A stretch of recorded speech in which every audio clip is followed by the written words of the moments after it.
E aí, um exemplo de uma questãozinha de momento, né, para a gente pegar aí a estática e o equilíbrio dos corpos, tá?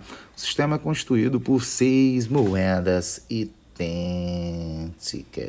Moro, o que ele quer dizer com isso, tá? Quer dizer algo bem simples, tá? Se as moedas são idênticas, ele está simplesmente falando para você que esses caras têm a mesma massa. Tudo bem? Moedas iguaizinhas, tá? Fixadas sobre uma régua de massa desprezível. Então a régua fezes para a massa da régua está apoiada na superfície horizontal de uma mesa, conforme o santo abaixo. Observe que na régua estão marcados pontos equidistantes de 0 a 6. Então, tá. Se esse ponto aqui tem um tamanho 1, outro tamanho 1 também, de 1 a 2, de 2 a 3 tamanho 1, de 3 a 4 tamanho 1 também, e assim vai.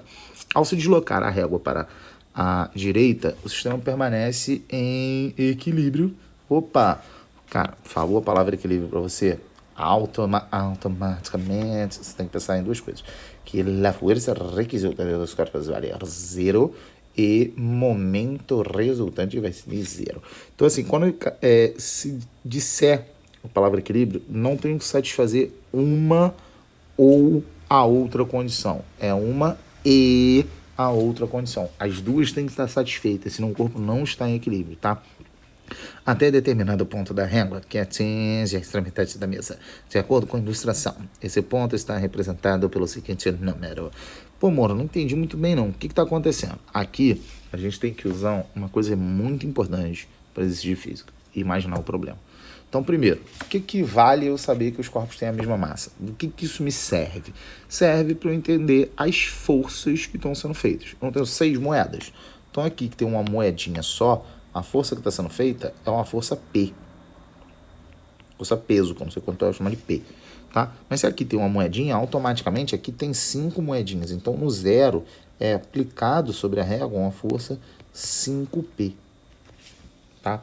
Essa que é a diferença. E o que seria imaginar o problema, Mourinha? Seria o seguinte, percebe que ele vai, ó, sentido do deslocamento.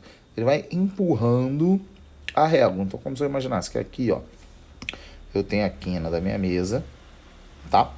Então, estamos aqui com a quina da mesa. E eu vou pegar uma régua, vou fazer ela grossinha aqui, só para que a gente consiga diferenciar, tá? Então, eu vou pegar na minha régua e vou empurrando ela de ladinho. De ladinho, tá? Então, dei-lhe uma empurrada na régua. Então, aqui está a minha régua. Que tem as marcações dela. Percebe? Conforme eu vou empurrando para um lado, eu pratico nesse movimento, cada empurrãozinho que eu dou, ela fica mais perto de cair. Cada empurrãozinho que eu dou, ela fica mais perto de cair. Até que ela atinge o limite. Ou seja, ela pode rotacionar em torno desse ponto, né? Que vai ser aqui o nosso ponto de rotação, ou o nosso eixo de rotação. Ele é o nosso ponto de apoio, né? Se tu empurrar muito, essa régua vai fazer assim, ó. Madeira! E vai tombar, tá? Então, eu quero limite para que ela não tombe, beleza? E no limite que ela não tombe, o que a gente imaginou é que aqui tem uma moedinha. E aqui eu tenho uma trozoba. Com 5 moedinhas, tá? Então, o que eu vou concluir aqui? Que essa uma moedinha faz uma força desse lado que chama-lo-ei de P. Enquanto as 5 moedinhas fazem uma força desse lado que a gente chamou de 5P. Tranquilo? E esse é o meu ponto de rotação. Ou seja, o que eu vou interpretar? Uma coisa de cada vez. Esquece tudo. Imagina só a força P. Se só a força P existisse na régua, a régua tombaria para este lado, que eu vou chamar de sentido horário, tá? Esquece tudo, existe tudo. Imagina que só existisse essa forcinha aqui, 5P. Só existisse a força 5P, a régua tenderia, se ela pudesse girar, em torno do meu pontinho de vermelho, ela giraria para esse lado, que é o meu sentido anti-horário. Tudo bem?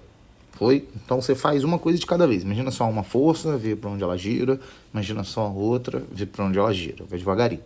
tá? Então, você já identificou qual força que gira para o sentido horário, qual força que gira para o sentido anti-horário. Para que esteja em equilíbrio, o momento no sentido horário tem que ser eagle, eagle, eagle. É o momento no sentido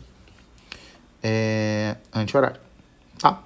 Como eu não sei as distâncias, o que eu vou fazer? Eu vou atribuir valores. Então, eu vou falar, por exemplo, aqui está o meu ponto de apoio.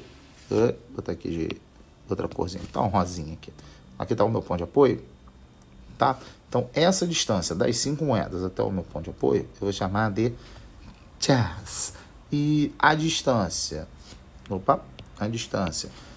do ponto de apoio até onde está a minha única moeda aqui isolada, eu vou chamar de y.